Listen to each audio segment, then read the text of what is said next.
gamot para sa balat, sa payat at nabubundat. May gamot sa nalulungkot, pero lagot ang napipikot.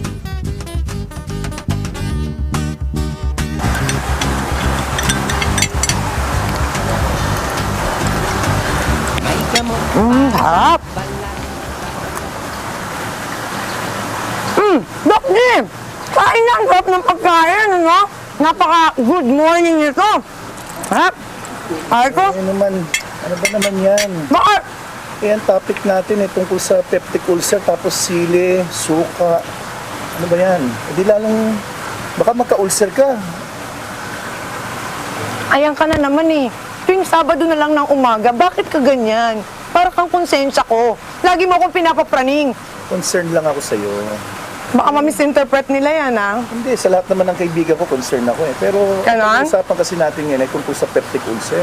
Eh, nakikita ka ng mga nanonood, sabihin nila, pwede naman pala yung ganyan. Ito nagkukos ng ulcer kadalasan sa mga Pilipino. Ganun ba yon? Yes. Yan ang topic natin ngayon. Ang topic natin. Ano nga ulit? Peptic ulcer. Peptic ulcer.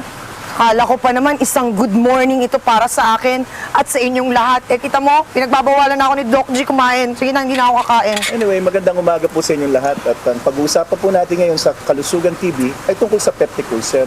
Yan, kagaya nito. Yan ang, alam mo, mga Pilipino mahilig kumain dyan eh.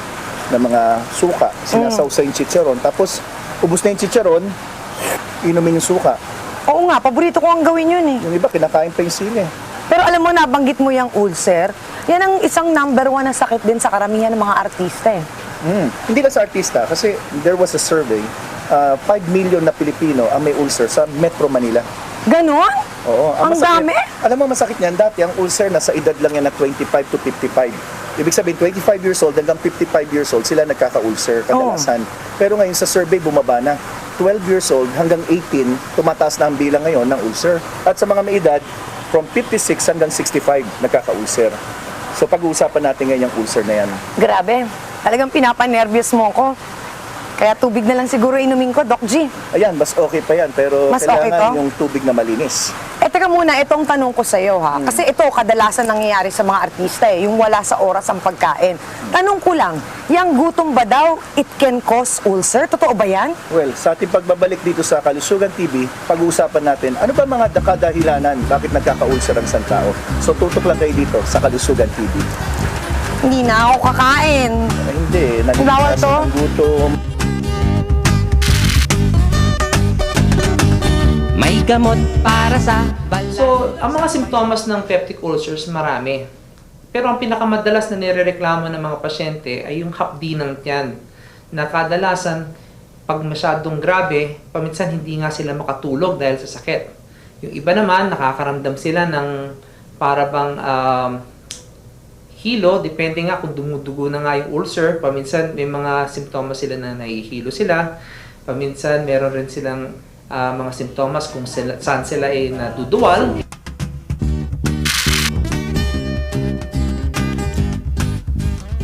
Kayo po'y nanonood ng Kalusugan TV at pinag-uusapan namin ni Doc G ngayon, peptic ulcer. Eh mabuti pa tanungin muna kita, Doc. Ano ba yung peptic at ano yung ulcer? Okay, yung salitang peptic galing sa salitang pepsin. Yung pepsin, ito ay isang masasabing enzyme o may kinalaman to sa pantunaw ng ating kinakain. Sa isang banda, nalaman na may mga tao na mas mataas ang production ng pepsin. At ito, instead na tunawin yung pagkain, ang tinutunaw yung mismong bituka at saka yung tiyan ng isang tao. Ngayon, yung salitang ulcer, ang ibig sabihin niyan, galing sa salitang ulceration, parang inuka.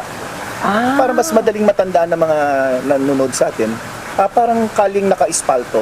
Nung nagkaroon ng baha, yun yung acid. Oo. Nawala ngayon yung inispalto na kali. So, Nagkaroon ng uka, mga uka, parang lubak-lubak. Ganon. Ngayon, pag sinabi nating peptic ulcer, ang pinag-uusapan dalawang klase. Yung una, gastric ulcer, ibig sabihin sa stomach. Yung isa, duodenal ulcer. Sa Ano bituka. naman yun? Bituka. Bituka? Oo, yung unang portion ng bituka, after the stomach, ang tawag duodenum. So, pwede kang magkaroon ng ulceration dun sa stomach, yan tawag gastric. At sa duodenum, duodenal ulcer. Yun pala yun. Eh, ano ba yung mga kadahilanan para ang isang tao magka-ulcer? Tsaka, Doc G, tanong ko, posible ba na mamatay ang isang tao nang dahil sa ulcer? Ay, meron. May namamatay dahil Meron sa na? ulcer. Meron. Bagamat 5 to 10% lang ang humahantong sa masasabing na disgrasya dahil sa ulcer. Kaya bihira mo marinig, anong kinamatay nung matanda? Ulcer. Bihirang-bihira yon. Pero may namamatay rin. Pero pag-usapan muna natin bakit nagkaroon ng ulcer. Oo. First, pwedeng dahil sa hindi kumakain sa oras. Ayan ka na naman Yan. pinariringgan Nabanggit mo mo na naman ako Oo. Yung mga artistang hindi kumakain sa oras. Oh, ay dati yun. Ngayon kumakain na ako sa oras kasi dati nung nag-noon time show ako, talagang, minsan nga nakakalimutan ko pa mag-almusal, kape lang. So masama na naman yun, di ba? Masama rin yung kape. Kape lang. Pagkatapos ang lunch ko, 2 o'clock na ng hapon. Yun, mali yun eh. Kung wala sa oras ang pagkain, pwede magkaroon ng ulcer. Bakit? Ang ating tiyan ay meron talagang asido. Ang tawag dyan hydrochloric acid. Kasama ng mga digestive enzyme tulad ng pepsin na nabanggit ko, ang pangunahing trabaho niyan ay tunawin yung ating kinakain. Kung tayo'y gutom, itong mga asido na to, wala naman siyang tutunawin kung di ka kumain. So, Oo. ang nangyayari, yung pinaka-wall o lining ng iyong stomach, yung pinaka... Yun ang tutunawin niya. Yun ang tinutunaw. Kasi wala siyang matunaw. Yes. So nag-uumpisa yan sa hyperacidity, tumataas yung asido ng tiyan. Oo. Pag tumaas yung asido ng tiyan, kailangan na gamot mo kagad, nabigyan mo kagad ng solusyon para hindi na maka-damage sa iyong stomach o kaya sa iyong duodenum. So ang nangyayari, sa taas ng asido, ang binubutas na ngayon, yung sikmura at saka yung bituka ng tao.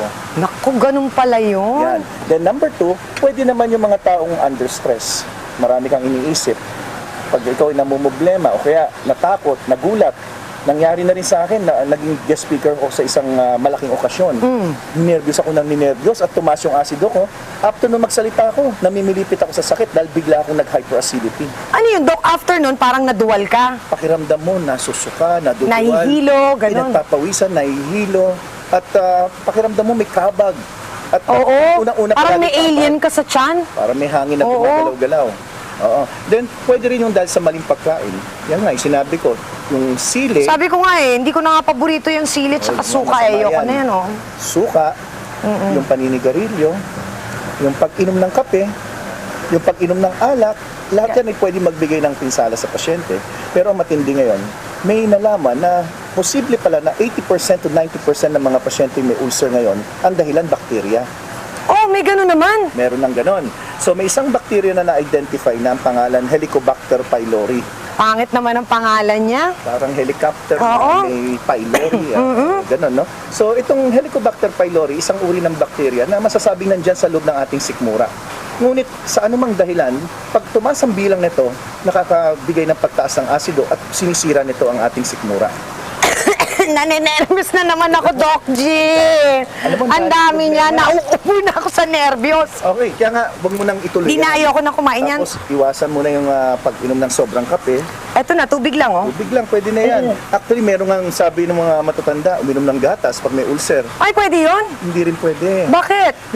Yung gatas, pag ininom mo sa loob ng mga 30 minutes to 1 hour, nagiging acido. Paano pwede na yung magdagdag. osteoporosis ko? So may mga ibang source tayo ng calcium, hindi lang naman gatas. Okay. Then, tinanong mo ako, nakakamatay ba? Oo. Well, unang-una, pwede nagka-ulcer ka dahil dun sa gamot. So kung yung gamot ang iniinom mo ay ang side effect nakaka-ulcer, pwede magkaroon ka ng bleeding. So ang number 1 na kinamamatay ay bleeding. Yung pala yun. May ibang mga pasyente pag may ulcer, pag sumuka yan, no, may dugo. Akala mo, So, ibig sabihin nun, grabe na. pwedeng grabe na yon. Ibig sabihin nun, meron ng bleeding. Kasi mag-uuna yan sa tinatawag na perforation. Pag sinabing perforation, magkakaroon yan ng parang punit doon sa may lining ng bituka. Oo. Dahil sa sobrang pagbutas So mapupunit yan. Once na nagkaroon na ng perforation, nandyan na magkakaroon ka ng complication, kung ano-ano. Susunod, magkakaroon ng bleeding, pwedeng obstruction, yung mismong pinagpukaan, no, o yung tinatawag na ulceration, pwede magkaroon yan ng parang scarring or peklat. Pag lumaki na lumaki yung peklat, pwedeng magkaroon ka ng obstruction at emergency operation dapat yan. So napakaraming dapat i-discuss, no? So dapat kung nag-uumpisa pa lang yung hyperacidity, wala pang ulcer, nag-uumpisa kasi yan sa hyperacidity. So i-control mo dapat yung acido para hindi na humantong sa ulceration. Naku, Doc G. Serious pala yung sakit na yan. Dapat pala, agapan agad yung ulcer, Doc. Tama. Nako, dahil medyo malala na ang lagay ng mga pasyente at kayong mga nanonood po sa amin dito sa KTV, aba sa aming pagbabalik, bibigyan tayo ni Doc G ng mga tips para tayo ay maging ulcer-free, hindi ba? Tama. So sa ating pagbabalik po dito sa Kalusugan TV, pakinggan niyo po ang mga tips para sa mga taong may ulcer. Dito lang po, Kalusugan TV. Diyan lang kayo, tutok lang. Kaya maraming sakit. Ayoko na, Maraming naninervyos na naman ako sa iyo eh. May gamot para sa Ang mga ulcer, nakikita namin yan sa stomach, pero paminsan nakikita rin namin yan sa unang parte ng small intestine na tinatawag naming duodenum. Ngayon, isa pang dahilan kung bakit nagkakaroon ng ulcers ang mga tao ay dahil sa isang bakterya na nadiskubre noong mga 1990s. Ang tawag dito ay H. pylori or Helicobacter pylori. Nadiskubre ng mga dalubhasa na kahit ginagamot na namin ang mga pasyenteng may ulcer, pabalik-balik ang ulcer. At ang dahilan dito ay may isang bakterya pala na kayang mamuhay sa loob ng tiyan. Kaya ngayon, pag nadiskubre namin na ang pasyente ay may ulcer at meron din siyang H. pylori bacteria, pinapatay namin yung bakteryang ito sa pamamagitan ng mga antibiotic para nang sa gayon hindi na sila bumalik.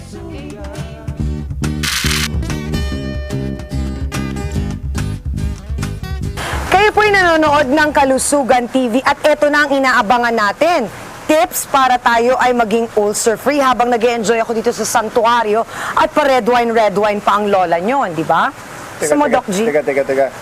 Isa rin to sa bawal eh. Ito Ano mga ba, to, Doc? Ang tagal nila ano hinanap natin? yan. Ang tagal nila ginawa ng paraan niyang red wine ko. Pagkatapos kukunin mo, you are so bad. Actually, bago natin gamutin ang mga may ulcer, alamin muna Hinahanap ko natin. pa yan kay Doc. Ang tagal niya hinanap yan, Doc. Di bali, nandito lang naman tayo sa Malate area, marami dyan, no? Kasi, importante, Ami, bago natin tulungan yung mga nakikinig, alam muna nila yung mga bawal. At bawal ang alak. Ganyan. Bawal ang alak. Bawal ang alak? Bawal ang alak. Ano pa? Bawal ang malipasan ng gutom, bawal itong mga sili, bawal ang sigarilyo. At yung mga gamot na iniinom, kung napansin ng mga... Yung mga sa atin, painkillers, ganon? Hindi lang painkillers, marami pang iba. Yung mga gamot na basta nainom nila at napansin nila may kasamang parang humihilab ang sikmura, isangguni kagad nila sa doktor nila.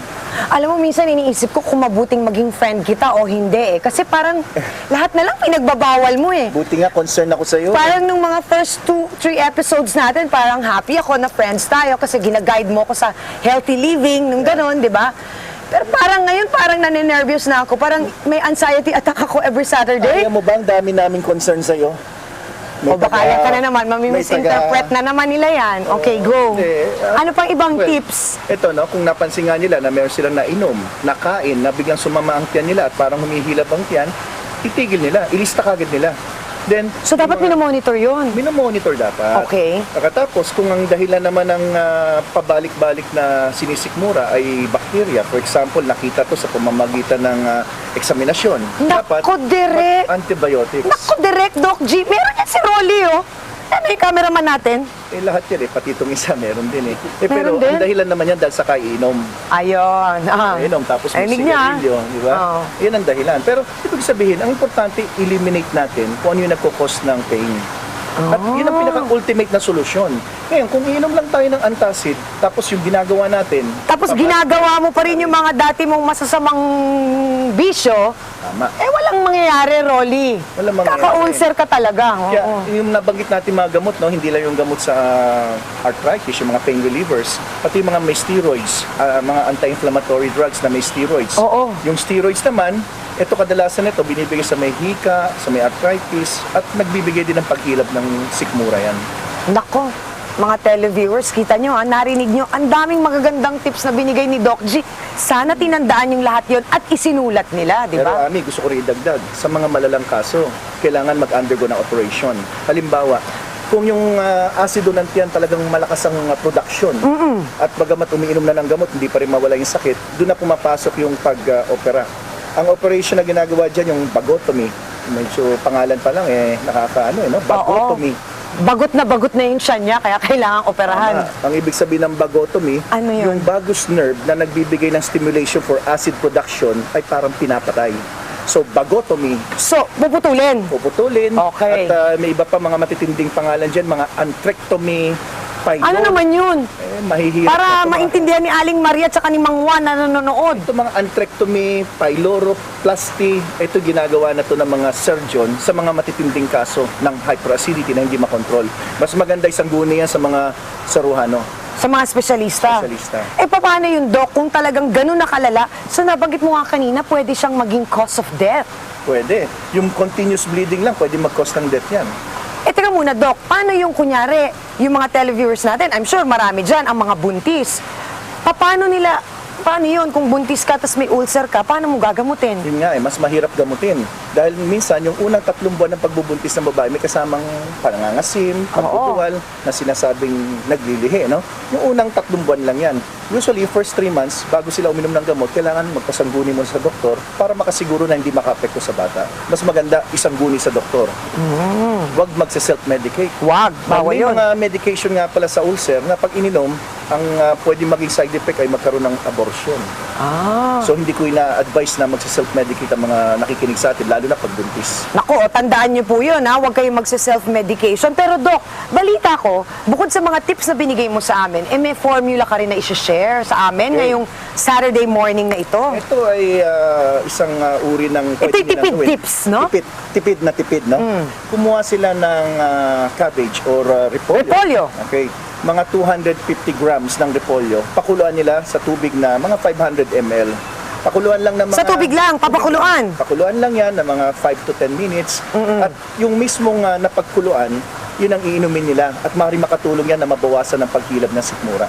Ah, ito ba yan? Ito yun. Ah. Ito yun, no? So, kung may mga nakikinig o nanonood sa atin na may ulcer, pwede nilang itry ito na 1 tasa sa umaga, 1 tasa sa gabi, o kaya kada pagkatapos kumain, inom lang sila ng 1 tasa nitong cabbage formula. Oh, akala ko to kanina pinakuluang na green na medyas. Ito pala yon, Well, cabbage. masarap ang amoy. Amuin mo.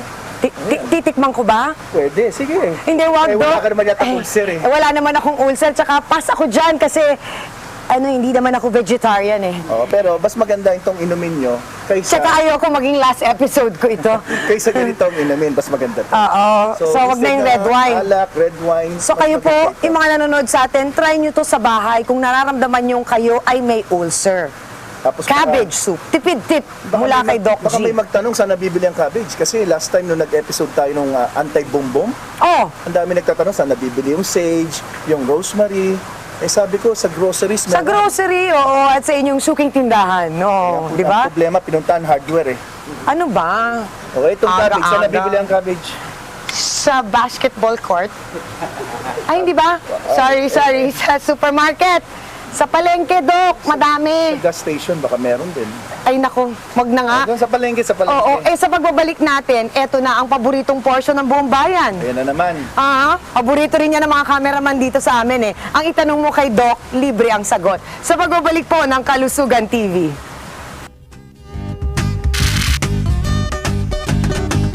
May gamot para sa balat. Pag hindi na gagamot ang peptic ulcer, kadalasan pwedeng mauwi ito sa pagdurugo. At pag nagkakaroon ng pagdurugo sa tiyan, pwedeng mauwi ito sa mga komplikasyon tulad ng pagbaksak ng blood pressure, hilo, at paminsan may mga pagkakataong pwedeng ikamatay ito ng mga pasyente. Kaya hanggat maaari, pag umiinom ng mga pain reliever, tingnan nyo rin ang inyong dumi. Pag ito ay biglang umitim o kung kayo ay nagkaroon ng fresh bleeding, agad-agad pumunta sa doktor at ipakonsulta ito kasi baka ang ulcer nyo ay dumurugo.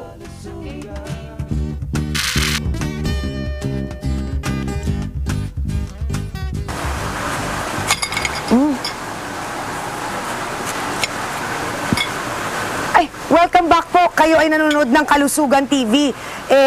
Eto na ang paboritong portion ng lahat ng tao. Ang itanong mo kay Doc, libre ang sagot. Pero ako muna magtatanong kay Doc. Doc, siguro naman, eto pwede ko nang kainin. Tama na to. Well, tama yan. Patikin nga. Mukhang masarap eh. Ay, salamat naman at may tama akong Okay to. nagawa. Pwede to, pwede Okay to? Safe to. Okay. Yung mga tanong, pasok. Ayan na. Dok, nakakabulag po ba ang pagtulog na basa ang buhok? Well, mas maganda yata yung tanong na yan eh, itanong kay Direk eh. Kasi marami nagtatanong pag nabasa raw yung buhok, mabubulag ba? O pag naghilamos daw, lalabo ang mata. Pero walang basihan yan eh. Ang pinakamaganda na lang, siguro kung nabasa ang buhok, wag mo na matulog para walang problema. Pero I don't see any problem kung matutulog sila nabasa ang buhok. Dok, pag matagal ba gumaling ang sugat? may diabetes na ba ako? Hindi lahat ng gumagaling ang sugat ay masasabing walang diabetes. Dahil may mga tao may diabetes, nag-iingat naman sila, nakontrol ang kanilang sugar at dinilinis ang sugat, kaya gumagaling kagad. At may mga pasyente naman na wala naman diabetes, pinabayaan ng sugat kaya hindi gumagaling agad. So hindi natin masasabi. Ang pinakamaganda, magpa-fasting blood sugar para malaman natin kung may diabetes o wala. Nako, Doc G, buti na lang, bago man lang matapos ang show natin, may nagawa akong tama ngayong umaga, di ba? Pero syempre, hindi tayo pwede magpaalam hanggat wala kang kwento sa amin. Ay, naku, Ami. Hindi kompletong Saturday morning. Well, alam mo, Ami, ang ulcer, maski na sino siguro naka-experience na ng paninikmura, no? Ang hindi ko makalimutan, isang pasyente na for many years, umiinom na siya ng mga antacid. Halos ang laman ng kanyang bulsa palagi, kung saan siya pumunta, may dala siyang gamot. Tingnan mo yung kanyang bag, palagi may gamot para sa ulcer. Pero ang pinagtataka ko, hindi naman nabago yung kanyang lifestyle. Naninigarilyo pala. So, maski na anong gawin po ng mga tao, maski na anong gamot inumin nyo, maski sinong doktor puntahan nyo, kundi nyo naman babaguhin yung mga dapat yung baguhin mula sa lifestyle, nakasama na yung tamang pagkain, walang inom ng alak, bawal po yung mga vodka, yung mga gin, o ano-ano mga iniinom nyo. At yung mga gamot na iniinom niya na pwede po magbigay ng pagtaas ng asido ng tiyan nyo, wala pong mangyayari maski na inumin nyo lahat ng gamot. So importante, alam nyo muna yung sakit nyo at yan ang layunin ng Kalusugan TV. Naturuan kayo na maintindihan ang mga common na sakit, lalo na sa mga nagkakaedad. Ay, nako, Doc G, talaga. I am so happy and so blessed to have you as a friend. Ang dami naming natutunan sa'yo ngayong umagang to. Salamat. Kita mo na lang, anong gagawin ko pagka wala ka? Wala ka na magagawa. Ay, wala akong magagawa. Nag-enjoy nga ako dito sa Apple, di ba? An apple a day keeps the doctor away. Tama? Maraming salamat po sa panood nyo ngayong Saturday morning.